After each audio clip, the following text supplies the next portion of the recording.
Hi welcome to ಚಾಯಾಲಕ್ಸ್. ಇವತ್ತು vegetable pulao ಮಾಡೋದು ಹೇಗೆ ಅಂತ ತೋರಿಸ್ಕೊಡ್ತೀನಿ. ತುಂಬ ಸಿಂಪಲ್ಲಾಗಿ ಈಸಿಯಾಗಿ ಕುಕ್ಕರ್ಲಿ ಹೇಗೆ ಮಾಡೋದು ಅಂತ ನೋಡೋಣ. ತುಂಬ ಚೆನ್ನಾಗಿದೆ. ಇರೋ ತರಕಾರಿ ಇಟ್ಕೊಂಡು ಮಾಡ್ಬೋದು. ಅದ್ರ ಜೊತೆಗೆ ಆನಿಯನ್ ರೈತ, ಮೊಸರು ಬಜ್ಜಿ ಇದ್ದರೆ ತುಂಬ ಚೆನ್ನಾಗಿರುತ್ತೆ. ಹಾಗಾದರೆ ಬನ್ನಿ ಹೇಗೆ ಮಾಡೋದು ಅಂತ ತೋರಿಸ್ಕೊಡ್ತೀನಿ. ಅದಕ್ಕೆ ಮುಂಚೆ ಚಾನಲ್ ಸಬ್ಸ್ಕ್ರೈಬ್ ಮಾಡಿಲ್ಲ ಅಂದರೆ ಸಬ್ಸ್ಕ್ರೈಬ್ ಮಾಡ್ಕೊಂಡು ನೋಡಿ. ನಾನು 1 ಲೋಟ ಅಕ್ಕಿ ಆಗೋಷ್ಟು ಮಾಡ್ತಾಯಿದ್ದೀನಿ. 1 ಲೋಟ ಅಕ್ಕಿನ ತೊಳೆದು ಒಂದು 10 ನಿಮಿಷ ಹುನಿ ಹಾಕ್ಕೊಂಡಿದ್ದೀನಿ. ಈಗ ಕುಕ್ಕರ್ಲಿ 1ರಿಂದ 1.5 ಸ್ಪೂನಷ್ಟು ಬಟರ್ ಇಲ್ಲ ಗೀ ಯಾವುದಿದ್ರೂ ಯೂಸ್ ಮಾಡ್ಕೊಳ್ಳಿ. ಅದಕ್ಕೆ ಸ್ಪೈಸಸ್ಸು ಚಕ್ಕೆ, ಲವಂಗ, ಆಮೇಲೆ ಒಂದು ಏಲಕ್ಕಿ ಕಾಯಿ, ಪಲಾವ್ ಎಲೆ ಇಷ್ಟನ್ನು ಹಾಕ್ಕೊಳ್ಳಿ. ಅದು ಎಣ್ಣೆ ತುಪ್ಪ ಬಿಸಿ ಆದಮೇಲೆ ಇಷ್ಟನ್ನು ಹಾಕ್ಕೊಂಡು ಹುರ್ಕೊಳ್ಳಿ.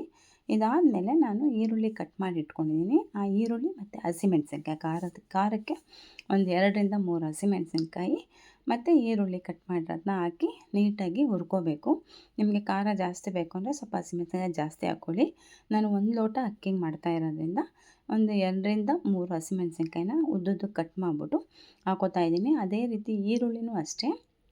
ಯಾವಾಗಲೂ ಈ ಥರ ಪುಲಾವ್ ಮಾಡೋವಾಗಲೆಲ್ಲ ನೀವು ಈರುಳ್ಳಿ ಈ ಥರ ಉದ್ದುದ್ದಕ್ಕೆ ಹಾಕ್ಕೊಂಡ್ರೆ ಚೆನ್ನಾಗಿರುತ್ತೆ.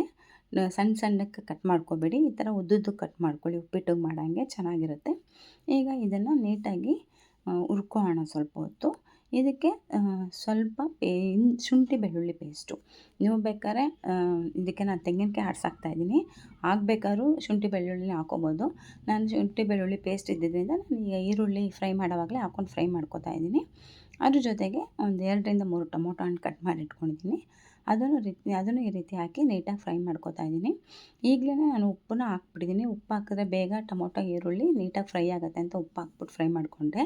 ಅದ್ರ ಜೊತೆಗೆ ಒಂದು ಕೈ ಹಿಡಿಯೋಷ್ಟು ಪುದೀನ ಸೊಪ್ಪು ಆಮೇಲೆ ಕೊತ್ತಂಬರಿ ಸೊಪ್ಪು ಹಾಕ್ಕೊಂಡು ನೀಟಾಗಿ ಫ್ರೈ ಮಾಡಿಕೊಂಡೆ. ಈಗ ನಾನು ಬರೀ ಕ್ಯಾರೆಟ್ ಬೀನಿಸ್ 2ನೇ ಹಾಕ್ತಾಯಿರೋದು. 1 ಕಪ್ಪಷ್ಟು ಕ್ಯಾರೆಟು ಬೀನಿಸು, ಆಮೇಲೆ ಸ್ವಲ್ಪ ಸೋಯಾ ಚಂಕ್ಸ್ ಇಟ್ಟಿದ್ದೆ, ಹುನಿ ಹಾಕ್ಬಿಟ್ಟಿಟ್ಟಿದ್ದೆ ಒಂದು 5 ನಿಮಿಷ. ಅದನ್ನು ಹಾಕ್ಕೊಂಡು ಮಿಕ್ಸ್ ಮಾಡ್ತಾಯಿದ್ದೀನಿ. ನಿಮಗೆ ಸೋಯಾ ಚಂಕ್ಸ್ ಇಲ್ಲ ಅಂದರೆ ಬೇಡ ಅಂದರೆ ಅದು ಸ್ಕಿಪ್ ಮಾಡಿಬಿಡಿ, ಅದು ಆಪ್ಷನ್ ಅಷ್ಟೇ. ಈಗ ಅದು ಫ್ರೈ ಆಗ್ತಿರಲಿ ನಾವು ಒಂದು ಸ್ವಲ್ಪ ತೆಂಗಿನಕಾಯಿ, ಆಮೇಲೆ ಒಂದು ಲವಂಗ, ಚಕ್ಕೆ, ಒಂದು ಏಲಕ್ಕಿ, ಆಮೇಲೆ ಕೊತ್ತಂಬರಿ ಸೊಪ್ಪು, ಪುದೀನ ಸೊಪ್ಪು, ಒಂಚೂರು ಸೋಂಪು ಇಷ್ಟನ್ನು ಹಾಕಿ ನೀಟಾಗಿ ಪೇಸ್ಟ್ ಮಾಡ್ಕೊಂಬರೋಣ. ಅದು ಫ್ರೈ ಆಗ್ತಾ ಇರಲಿ ಅಷ್ಟೊತ್ತಿಗೆ. ನೋಡಿ ಈಗೆಲ್ಲ ನೀಟಾಗಿ ಫ್ರೈ ಆಗಿದೆ. ಅದಕ್ಕೆ ಈಗ ಆರಿಸ್ಕೊಂಬಂದಿರೋ ಮಿಶ್ರಣನ ಮಿಕ್ಸ್ ಮಾಡ್ತಾಯಿದ್ದೀನಿ. ಸೋಯಾ ಚಂಕ್ಸ್ ಅನ್ನೋದು ನಿಮಗೆ ಆಪ್ಷನ್, ಬೇಕು ಅಂದರೆ ಹಾಕ್ಕೊಳ್ಳಿ. ಯಾಕೆಂದರೆ ಸೋಯಾ ಚಂಕ್ಸ್ ಹಾಕಿದ್ರೆ ಮಕ್ಕಳು ತುಂಬ ಇಷ್ಟಪಟ್ಟು ತಿಂತಾರೆ. ಅದರಲ್ಲಿ ಪ್ರೋಟೀನ್ ತುಂಬ ಇದೆ, ತುಂಬ ಒಳ್ಳೆಯದು ಯೂಸ್ ಮಾಡಿದ್ರೆ. ಒಬ್ಬೊಬ್ರಿಗೆ ಇಷ್ಟ ಆಗೋಲ್ಲ ಅದು, ಅದರಿಂದ ಅದನ್ನ ಸ್ಕಿಪ್ ಮಾಡ್ಕೊಳ್ಳಿ. ಅದು ಹಾಕೋದಾದ್ರೆ ಒಂದು 5ರಿಂದ 10 ನಿಮಿಷ ಹುನಿ ಹಾಕ್ಬಿಡಿ. ಅಕ್ಕಿ ಹುನಿ ಹಾಕ್ತೀವಲ್ಲ ಆಗಲೇ ಹುನಿ ಹಾಕ್ಬಿಡಿ. ಈಗ ನಾನು 1 ಲೋಟ ಅಕ್ಕಿಗೆ 2 ಲೋಟ ನೀರು ತೊಗೋತಾ ಇದ್ದೀನಿ. 2 ಲೋಟ ನೀರು ಹಾಕ್ಬಿಟ್ಟು ನೀವೇನು ಮಾಡಿ, ಸ್ವಲ್ಪ ಉಪ್ಪು ಸರಿಗಿದೆಯಾ ಅಂತ ಟೇಸ್ಟ್ ಮಾಡಿ ನೋಡಿಬಿಡಿ. ಉಪ್ಪು ಸರಿಯಾಗಿದ್ದರೆ ಉಪ್ಪು ಹಾಕೋಕ್ಕೆ ಹೋಗಬೇಡಿ. ಇಲ್ಲ ಸ್ವಲ್ಪ ಕಮ್ಮಿ ಇದೆ ಅಂದರೆ ಒಂಚೂರು ಉಪ್ಪು ಹಾಕ್ಕೊಂಡು ಈಗ ನೀರೆಲ್ಲ ಕುದ್ದ ಮೇಲೆ ಅಕ್ಕಿನ ಹಾಕಿ. ಅದಕ್ಕೆ ಮುಂಚೆನೇ ಅಕ್ಕಿ ಹಾಕಬೇಡಿ. ನೀರು ಕುದ್ಮೇಲೆ ಅಕ್ಕಿ ಹಾಕ್ಬಿಟ್ಟು ಒಂಚೂರು ನಿಂಬೆಹಣ್ಣು ಹಿಂಡ್ಬಿಡಿ. ಅನ್ನ ಉದುದ್ರಿಯಾಗಿ ಬರುತ್ತೆ ನಿಂಬೆಹಣ್ಣು ಹಿಂಡಿದ್ರೆ. ನೋಡಿ ನಾನು 2 ವಿಶಿಲ್ ಇಟ್ಟಿದ್ದೆ.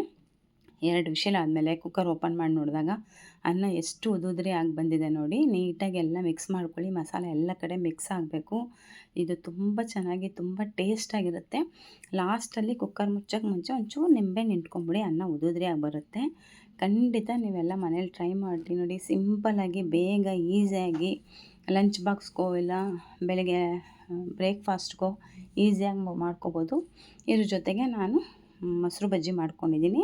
ಖಂಡಿತ ಒಂದು ಸಾರಿ ಟ್ರೈ ಮಾಡಿ ನೋಡಿ. ನಿಮಗೆಲ್ಲ ಇಷ್ಟ ಆಗುತ್ತೆ. ಇಷ್ಟ ಆದರೆ ಲೈಕ್ ಮಾಡಿ, ಸಬ್ಸ್ಕ್ರೈಬ್ ಮಾಡ್ಕೊಳ್ಳಿ. Thank you for watching my channel.